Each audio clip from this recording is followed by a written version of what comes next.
बिस्मिल्लाहिर्रहमानिर्रहीम। खूबसूरत नौजवान अमीर बालाज ट्रक्का वाले को देरीना दुश्मनी की बिना पर ठोकर नियाज बेग में एक शादी की तकरीब के दौरान बेदर्दी के साथ कत्ल कर दिया जाता है।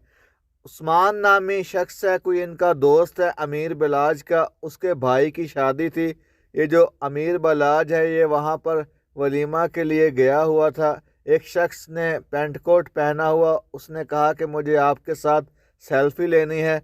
सेल्फ़ी के इसरार पर उसने अपने पॉकेट से जो है रिवॉल्वर निकाला, पिस्टल निकाला और मौके पर 3-4 फायर कर दिए। और जो इनके सिक्योरिटी गार्ड्स थे वो भी हरकत में आए। जवाबी फायरिंग में वो शख्स भी जाँ बहक हो गया। इनको अमीर बिलाज को जनाह हॉस्पिटल की तरफ ले जाया गया, लेकिन ब्लीडिंग ज़्यादा हो गई थी तो ये जो है जानबर ना हो सके और अपने खालिक हकीकी से जा मिले। इससे पहले जो इनके वालिद साहब थे पप्पू ट्रक्का वाले, 2010 में उनका भी एयरपोर्ट के ऊपर मर्डर हो गया था। उससे पहले इनके जो दादा थे बिल्ला ट्रकों वाले, वो भी कत्ल हो गए थे। और इनके परदादा यानी ये चौथी नस्ल थी जिसको देरीना दुश्मनी की बिना पर कत्ल कर दिया गया था। दुश्मनी का आगाज़ कहाँ से होता है? 90 की दहाई में हनीफा और शफीक तारों वाले पप्पू ट्रकों वाले के दोस्त थे, बहुत अच्छे दोस्त थे। इनसे किसी का मर्डर हो जाता है। जो बिल्ला ट्रकों वाले थे इनके दादा, वो अपना सियासी असर रसूख इस्तेमाल करते हुए पप्पू ट्रकों वाले को जेल से निकाल लेते हैं, जबकि शफीक और हनीफा टॉप 10 जेल में सड़ते रहते हैं। इस बात का जो है उनको बहुत दुख होता है और जो मुखालिफ पार्टी का कत्ल हुआ होता है ये लोग उनसे हाथ मिला लेते हैं और फिर यूं देरीना दुश्मनी का आगाज़ हो जाता है। ये जो नौजवान कत्ल हुआ है, इस तरह के कई हमारे यहाँ रोज़ बरोज़ कत्ल हो रहे हैं।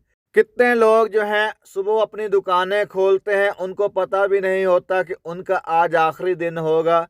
लोग आते हैं मोटर बाइक के ऊपर, पिस्टल निकालते हैं, थोड़ी सी मुज़ाहमत करने के ऊपर कत्ल करके चले जाते हैं। गैरत के नाम पर कत्ल कर दिए जाते हैं। प्रॉपर्टी की डिस्ट्रीब्यूशन अगर मुनसफाना ना हो तो तब भी कत्ल हमारे यहाँ कर दिए जाते हैं। सियासी कोई इख्तलाफात हों तब भी हमारे यहाँ कत्ल कर दिए जाते हैं।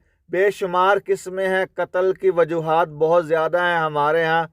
इस सब की जो बहुत बड़ी वजह है, हमारे यहाँ कानून की बालादस्ती नहीं है। जब कानून की गिरफ्त मजबूत होती है, कानून अपना रास्ता बिल्कुल मुनसफाना अपनाता है, किसी किस्म की जानिबदारी नहीं दिखाता, तो वहाँ पर मुआशरे फलते फूलते हैं। दूसरे नंबर पर सबसे बड़ा किरदार जो है वो अदालत का होता है। हमारे यहाँ अदालती कार्रवाइयाँ ऐसी होती हैं कि सज़ाए मौत वाला बंदा भी 15-15, 10-10 साल जो है वो जेल में ही बैठा रहता है, क्योंकि हमारे यहाँ जो है जुडिशरी जो है 139वें 137वें नंबर पर आती है। बुरे बदतरीन अदालती निज़ाम में हम 137-39 नंबर पर खड़े हैं इस वक्त। जब तक जुडिशरी का निज़ाम बेहतर नहीं होगा, इस तरह की जो है चीज़ें आपको सुनने को और देखने को मिलेंगी और ये बढ़ती चली जाएंगी, ये कम होने वाली नहीं है।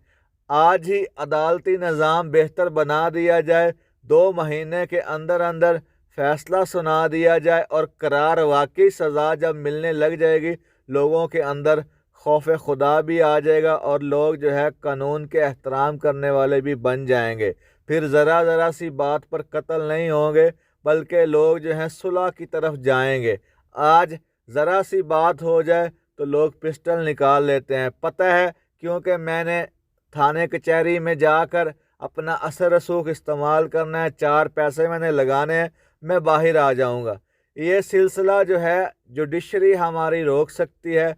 उलमा का जो किरदार होना चाहिए था माशरे को सुधारने में, वो भी नज़र नहीं आता। जगह जगह आपको फ़िरका वारियत की दुकानें खुली हुई दिखाई देंगी। अगर कोई अच्छी बात दूसरे फ़िरके का बंदा कर भी रहा हो, उसके ऊपर टैग लगा दिया जाता है, तुम वहाबी हो, तुम बरेलवी हो, तुम देवबंदी हो, तुम शिया हो। जब मुआशरे की इस्लाह करने वालों के ऊपर इस तरह के टैग लग जाएंगे तो कोई भी अच्छी बात किसी की नहीं सुनेगा। فتح مکہ کیا تھا؟ فتح مکہ یہی تھا کہ معاشرہ پھلے پھولے۔ نبی پاک صلی اللہ علیہ وسلم نے طاقت رکھنے کے باوجود، غلبہ رکھنے کے باوجود اپنے تمام دشمنوں کو معاف کر دیا تھا۔ ان میں وہ لوگ بھی شامل تھے جنہوں نے حضرت امیر حمزہ کو شہید کیا تھا۔ اللہ کے نبی نے یہ فرمایا کہ جو شخص ابو سفیان کے گھر میں پناہ لے لے گا، آج اس سے کوئی بدلہ نہیں لیا جائے گا۔ ابو سفیان جو تھا بہت بڑا دشمن تھا اسلام کا۔ اللہ کے نبی نے فتح مکہ ہمارے سامنے کر کے دکھایا کہ میری امت جو ہے اس راستے کو اختیار کرے۔ آج لوگ جو ہیں معافی کی طرف جاتے ہی نہیں، چھوٹے سے قصور کے اوپر خود ہی عدالت لگا لیتے ہیں، خود ہی فیصلہ سنا دیتے ہیں۔ علماء کو چاہیے کہ وہ آگے آئیں۔ یہ جو معاشرے میں بڑھتے ہوئے قتل ہیں، جو وارداتیں زیادہ تر ہو رہی ہیں، جو گناہ اس وقت عروج پا رہا ہے، علماء کو اپنا کردار ادا کرنا چاہیے، اصلاح کی طرف آئیں، فرقہ واریت کی دکانیں بند رکھیں، بند کر دیں اور امت کو ایک امت بنانے میں اپنا